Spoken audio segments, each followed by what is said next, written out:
Coming up right now on Newsbeat, officials say the Knox County Jail is now in need of a new roof.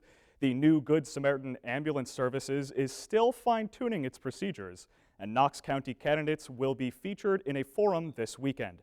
We'll have those stories and more right now on Newsbeat.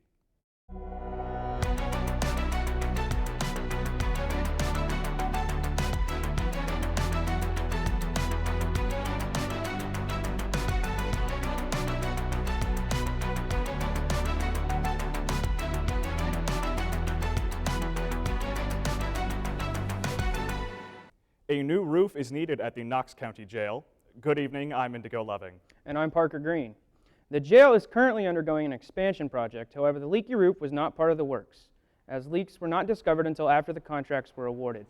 County Maintenance Director Rick Carroll brought two estimates to the county commissioners this week. One was from Yoder Roofing of Washington. A representative of the company explained that they would use a liquid roofing system over the current roof, which means no demolition. The cost estimate was around $210,000. Another estimate from Midwest Roofing of Evansville was over $400,000. Talk of a new roof has already come up during budget discussions with the County Council in September. Knox County Commissioner Kelly Streeter said she will go before the County Council next week at their regular meeting to discuss the matter. Good Samaritan Hospital's ambulance service is still in the learning process. That's what Emergency Services Director Tim Benningfield had to say to the County Commissioners Tuesday. He says after 3 months into the service, they are ready to continue building their leadership as 2 supervisors and other positions have been finalized this week. Part of the contract calls for the ambulance service, which now has 4 trucks, to provide monthly reports, and Benningfield delivered the first one on Tuesday. He says as of September 30th, the service has responded to just over 1,500 calls, made over 1,000 transports, and responded to 375 calls that were later canceled. You have 1 week to register to vote in the upcoming general election. Next Tuesday, October 11th, is the deadline to have your registration filed or updated to vote on November 8th. It's not a presidential year, however, several important U.S. and state house seats are on the ballot, not to mention several local races. In Knox County, there's races for a county commissioner seat, county recorder, and circuit judge. In state house elections, there's a contest for House District 45 and Senate District 48. There's a U.S. Senate race in Indiana, and the 8th District Congressional District is on the ballot. Voters need to be registered by midnight, October 11th. Early voting begins on the 12th. For more information on voting and registration, contact your county clerk's office. Knox County voters have an opportunity to learn more about the candidates hoping to represent them. This weekend, Vincennes PBS will be airing a Knox County Candidate Forum organized by the League of Women Voters. The forum will feature candidates from some of the county's biggest races, including Knox County Circuit Court Judge, Knox County Commissioner District 3, and the Vincennes Community School Corporation School Board at-large seats. The forum will air this Sunday, October 9th at 7 p.m. on Vincennes PBS and will also be available online. Another rate hike is in store for Duke Energy customers. The Indiana Utility Regulatory Commission has approved a 7.2% increase on electric bills. This comes after there was a 16% increase approved over the summer. The new increase will only be in effect from October through December. Duke had requested the hike this last 6 months, but the IURC approved it for 3 months. The average user will see an $11 to $12 increase on their monthly bills for the last quarter of 2022. Duke said the increase was requested because of a higher than expected fuel costs. Another round of large item disposal days is happening this month. Vincennes city officials announced they have teamed up again with Republic Services to give Vincennes residents a chance to get rid of large unwanted items. Those items include items that don't fit in trash bags like furniture, mattresses, large toys, and appliances that don't contain Freon. Carpeting is accepted if it's tied in 3-foot bundles. Not accepted is construction debris, building materials, tires, paint, liquid, electronic, and hazardous waste. The large item disposal days will be Saturdays, October 15th and October 22nd. Items can be taken to Republic Services from 8 a.m. to 11:30 a.m. on those days.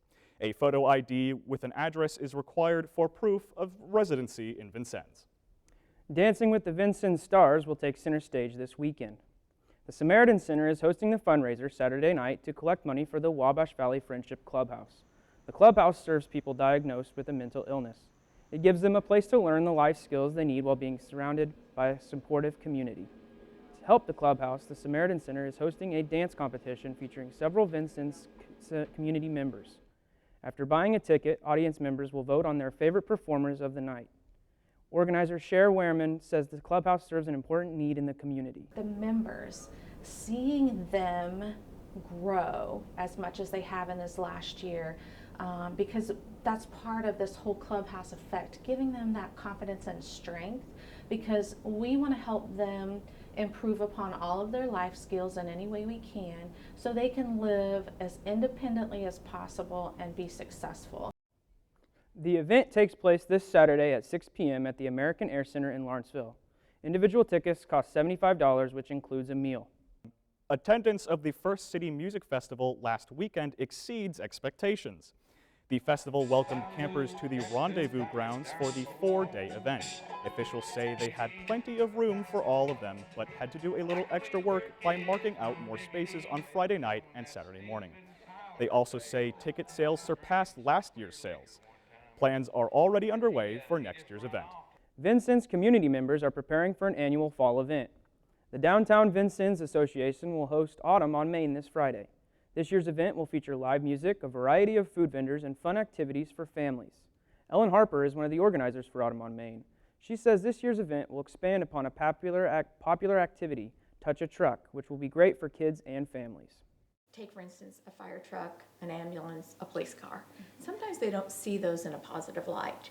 But when they are able to actually walk up to those and touch it and realize what that fireman actually talks to that fireman or talks to that police officer, really talks to them and gets to know them, they find out, wow, I might like to do this. Autumn on Main begins at 6 p.m. tomorrow. Cooler temperatures will arrive this weekend just in time for many fall activities. Along with Autumn on Main, the First Friday Art Walk will be taking place tomorrow night. Downtown art galleries will be open from 5 until 8 p.m. The Art Space Vincennes Gallery will be featuring the works of retired Vincennes University art professor Deborah Hutchinson Hagedorn, which includes monoprints, collage, and watercolor pieces expressing her love of nature. You have just 2 more chances to visit the farmers market of historic Vincennes. This Saturday and Wednesday will be the last 2 days of the season for the market. The market will be open Saturday 9 a.m. to 1 p.m. and on Wednesday 4 to 7:30 p.m. The Old Town Players in Vincennes will take the stage with their latest production starting Friday, October 14th, featuring a double feature. 10 Ways to Survive the Zombie Apocalypse will premiere at 7 p.m., followed by The Best Haunted House Ever. Tickets are $15 for adults, $12 for seniors and students, and $5 for children under 12. Also on next Friday, October 14th, is the Downtown Ghost Walk in Vincennes. The Vincennes State Historic Sites is hosting the event from 7 until 10 p.m. It will feature local ghost stories and tales from costume storytellers at various locations during an event walk throughout downtown Vincennes.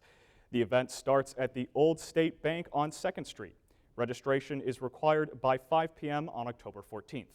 Tickets are $15 per person.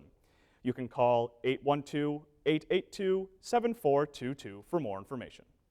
And now, since Fright season is upon us, VU Broadcasting dares to offer the first feature of a new series for the month of October.